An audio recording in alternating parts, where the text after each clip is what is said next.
everyone, நான் Kalaivani professor அகாடமியோட chief academic coordinator. So நம்ம ப்ரொஃபசர் அகாடமிலேருந்து யூஜிசி நெட் எக்ஸாமுக்கு ரெடி ஆகிட்டு இருக்க ஸ்டூடெண்ட்ஸ்க்காக ஒரு 30-day எக்ஸாம் பேட்டில் வந்து நம்ம லான்ச் பண்ணியிருந்தோம். அதில் உங்கள் சப்ஜெக்டோட சேர்ந்து நானும் எனக்கு ஒரு புது சப்ஜெக்டான மேனேஜ்மெண்ட்ல வந்து உங்க கூட ப்ரிப்பேர் பண்ணிட்டு இருந்தேன். அண்ட் எப்படி தொடங்குச்சு எப்படி முடிஞ்சிச்சுன்னு தெரியல. இன்னைக்கு 30th day வந்துருச்சு. We have reached one whole month of discipline, consistency, test, பயம், பீதி என்னென்னமோ தாண்டி we have pushed through. Stressed இருந்தாலும் பரவாயில்ல, but we have showed up. I hope you have also showed up and you hope you like this process. Now we have come to the conclusion. இன்னும் கொஞ்ச நாள்ல exam இருக்கு.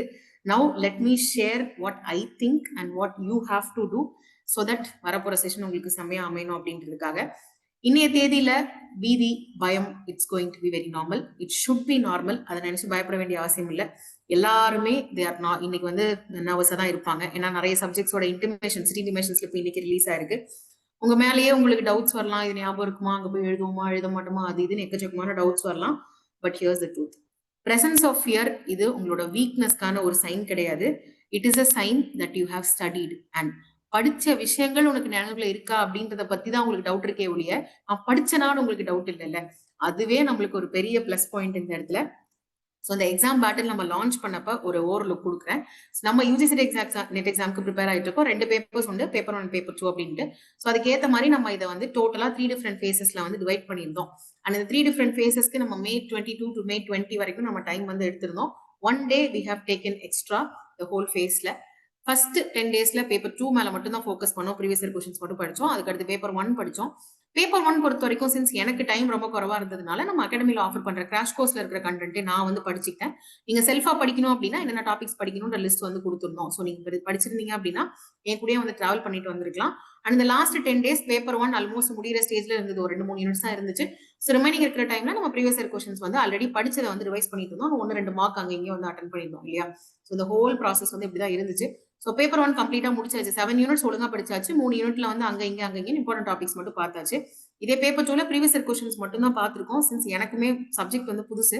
So எனக்கு வேற எங்க படிக்கிறதுனும் பெருசா வந்து ஐடியா இல்ல, டைமும் இல்ல மெயினா. ஸோ ப்ரீவியஸ் இயர் क्वेश्चंस, அதோட ஆப்ஷன்ஸ், அதுக்கான எக்ஸ்பிளனேஷன்ஸ் இது மட்டும் தான் பார்த்திருக்கேன். We will see how the exam goes.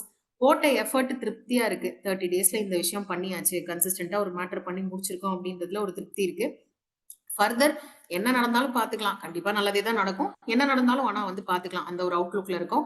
And if you have travelled along with me in these past 30 days, உங்களுக்கே ஒரு பெரிய கங்க்ராச்சுலேஷன்ஸ். இந்த ப்ராசஸை கம்ப்ளீட்டா முடிச்சதுக்கு, ஃபார் ஸ்டேயிங் ஆன் ட்ராக், அதுக்கு ஒரு பெரிய கங்க்ராச்சுலேஷன்ஸ். ஓகே, எக்ஸாம் வந்து it is not just a test of what you already know. இந்த லாஸ்ட் 30 daysல நீங்க எப்படி வந்து டிரான்ஸ்ஃபார்ம் ஆயிருக்கீங்க, if you have done this completely, எப்படி டிரான்ஸ்ஃபார்ம் ஆயிருக்கீங்க அப்படின்றத பத்தியும் உங்களுக்கு வந்து சொல்லி கொடுத்துருந்துருக்கோம். இந்த ப்ராசஸ்ல நீங்களே உங்களுக்கே தெரியாம நிறைய விஷயங்கள் கத்துருப்பீங்க அதர் தேன் யுவர் சப்ஜெக்ட். இப்போ நெக்ஸ்ட் வரப்போற நாட்கள்ல just believe on your self. உங்க மேல நீங்களே ஃபுல் நம்பிக்கை வைங்க. நீங்க படிச்ச விஷயங்கள் எல்லாமே உங்களுக்கு நினைவுல இருக்கு. அண்ட் மறக்காம உங்களோட சக்சஸை விஷுவலைஸ் பண்ணுங்க. நிறைய டைம் சொல்லியிருக்கேன். இதுக்கு அவ்வளோ பவர் உண்டு. ஓகே, அண்ட் ரிலாக்ஸ்டா இருங்க. ஸ்ட்ரெஸ் பண்ணீங்கன்னா நினைச்ச விஷயமும் மறந்துடும், படிச்ச விஷயமும் மறந்துடும், ரெப்ளிகேட் பண்ண முடியாம போயிடும் எக்ஸாம்ல போயிட்டு. வெதர் நீங்க ஜேஆர்எஃப்க்கு படிச்சாலும் சரி, அசிஸ்டன்ட் ப்ரொஃபஸருக்கு படிச்சாலும் சரி, ஒரு ரெண்டுக்குமே படிச்சுட்டு இருந்தாலும் சரி, one thing is quite certain. You have already proven that you can handle anything that life throws at you. 30 days உட்காந்தாச்சு, இவ்வளவு நாள் தள்ளி போச்சு. இதுல எத்தனை நாள் அழுதுருப்பீங்கன்னு எனக்கு தெரியல, but I have done. So yeah, things are there. So ரொம்ப போக வேண்டாம் உள்ள. But I hope you do not feel alone in this whole process. We did this together and I'm really happy about it. இந்த process சேர்ந்து பண்ணோம் அப்படின்றதுலயே ஒரு தனி சந்தோஷம். இந்த ஆபரேஷன் நெட் மேபி ஓவர் ஆயிருக்கலாம், 30 days முடிஞ்சிருக்கலாம், but it I hope will leave an impact on your whole preparation. நீங்க நெட் அப்படின்னு திரும்ப யோசிச்சு பாத்தீங்கன்னாலே இந்த ஆபரேஷன் நெட் உங்க நினைவுக்கு வரும் அப்படின்னு நினைக்கிறேன். I am feeling very proud for being brave all this days. And exam ஹால்குள்ள போகும்போது நல்லா தலையை நிமித்திட்டு நல்லா தைரியமா போங்க, that you have done the best that you can அப்படின்னு. பிகாஸ் நீங்க எக்ஸாமுக்கு படிக்க முடியுமா அப்படின்னு நினைச்சிட்டு இருந்த அந்த ஃபியரையே இப்போ வந்து கான்கர் வந்து பண்ணியிருப்பீங்க. ஸோ எஸ், இணைய தேதியில fear is going to be normal. Exam டைம்லயும் ஃபியர் கொஞ்சம் இருக்கதான் செய்யும். அதையும் தாண்டி சூப்பரா எழுதுறோம், செம்மையா மார்க் வாங்குறோம். And always believe that net is a very simple eligibility exam. இதையே உங்களோட கம்ஃபர்ட் ஜோன்ல இருந்து வெளியே நீங்க வரதுக்கான ஒரு ஆயுதமா வந்து பயன்படுத்திக்கோங்க.